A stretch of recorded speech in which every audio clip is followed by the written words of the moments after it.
नमस्कार, आप देख रहे हैं हल्ला बोल टीवी। मैं हूं नितेश तिवारी। आपको बता दें कि बांकीपुर विधानसभा उपचुनाव को लेकर कांग्रेस ने अपना प्रत्याशी नहीं उतारा है, लेकिन वो आरजेडी को भी खुलकर समर्थन देने को तैयार नहीं है। इस विषय पे हमें बताएंगे हल्ला बोल टीवी के editor in chief Deepak Sharma. देखिए, बड़ा दिलचस्प है बांकीपुर उपचुनाव और हर दिन और ज्यादा दिलचस्प होता जा रहा है। मैंने कांग्रेस के तमाम बड़े नेताओं से बात की, यह समझने की कोशिश की कि इरादा क्या है बांकीपुर में कांग्रेस का। जो इरादा मुझे समझ में आ रहा है कि बांकीपुर में कांग्रेस अब कैंडिडेट नहीं उतारने जा रही है। एक तो साफ समझ में आ गया कि बांकीपुर उपचुनाव कांग्रेस नहीं लड़ेगी। तो क्या आरजेडी की जो प्रत्याशी है रेखा गुप्ता, उनको कांग्रेस समर्थन देगी? इसका जवाब यह है कि समर्थन जिस तरह से महागठबंधन के प्रत्याशी को कांग्रेस का मिलना चाहिए, वो मिलने की उम्मीद बिल्कुल भी नहीं है। कांग्रेस साइलेंट है, कांग्रेस चुप है, कांग्रेस कार्यकर्ता एकदम किनारे खड़े हैं। बांकीपुर में इससे पहले सबसे दिलचस्प बात यह है कि रेखा गुप्ता खुद कांग्रेस में थी, कांग्रेस की नेत्री थी, लेकिन जब 2025 के विधानसभा चुनाव में यह सीट चली गई आरजेडी के खाते में, तो वो कांग्रेस से इस्तीफा देकर आरजेडी में चली गई और आरजेडी ने उनको कैंडिडेट बना दिया। अच्छा, पहले रेखा गुप्ता कांग्रेस में ही थी, विधानसभा चुनाव तक के से पहले तक कांग्रेस में थी और वो दावेदार थी बांकीपुर से। उनको लग रहा था कि बांकीपुर सीट पिछली बार कांग्रेस लड़ी थी, तो लग रहा था, लव सिन्हा थे प्रत्याशी, तो लग रहा था कि ठीक है, अगर कांग्रेस के खाते में ये सीट जाएगी तो मैं लड़ूंगी। लेकिन जैसे ही बांकीपुर की सीट चली गई आरजेडी के खाते में, रेखा गुप्ता चली गई आरजेडी में और आरजेडी ने उनको उम्मीदवार बना दिया और इस बार भी उनको उम्मीदवार बना दिया। वहां से कांग्रेस एक कार्यकर्ताओं से मैंने बात की, कांग्रेस के कार्यकर्ता एकदम चुप हैं। वो कह रहे हैं कि आरजेडी की मैंने पूछा कि क्या स्टैंड होगा आप लोगों का, क्या आप लोग आरजेडी के जो कैंडिडेट है रेखा गुप्ता, उनका समर्थन करेंगे? तो कह रहे हैं कि नहीं, हमारे तो प्रदेश नेतृत्व को तेजस्वी यादव ने भरोसे में ही नहीं लिया।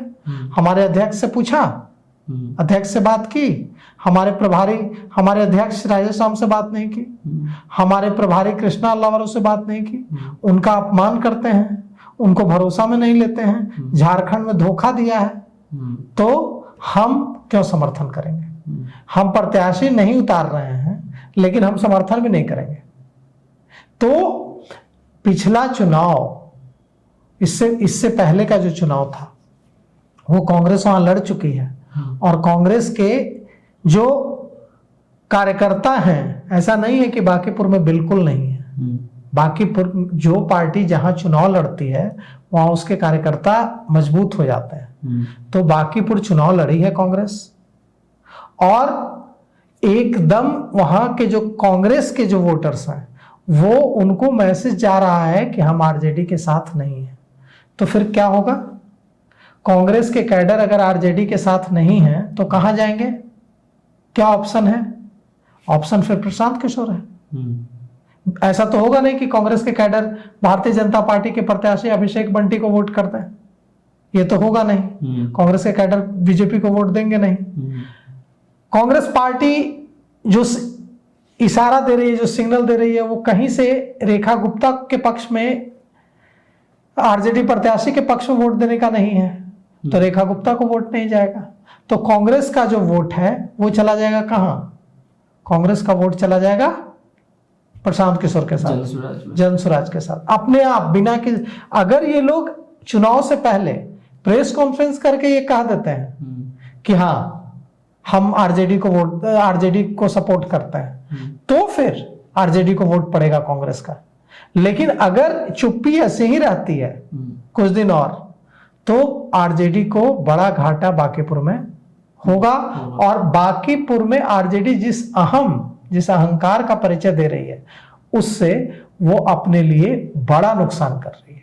राष्ट्रीय जनता दल पार्टी को तमाम जो महागठबंधन के दल थे उनको अपमानित नहीं करके, उनको सम्मानित करके उनको एक मंच पर लाना चाहिए था जी। उनका सहयोग, अगर आपका कैंडिडेट लड़ रहा है तो आप सहयोग मांगिएगा ना, वो सहयोग ही नहीं मांग रहे हैं। कोई बात ही नहीं कर रहे हैं किसी से। Over confidence. ओवर कॉन्फिडेंस, और ओवर कॉन्फिडेंस किस बात का? ऐसा आप कितना वोट आ गया था आपको पिछली बार? पिछली बार 46,000 कुछ। 46,000 कुछ वोट आया था। और नितिन नवीन को कितना वोट आया था? 98 से भी ज्यादा, 98 के आसपास। 98,000। तब तो फिर किस बात का आपको इतना अहंकार है? तो यह अहंकार जो है वो आरजेडी को बड़ा नुकसान बांकीपुर में करेगा।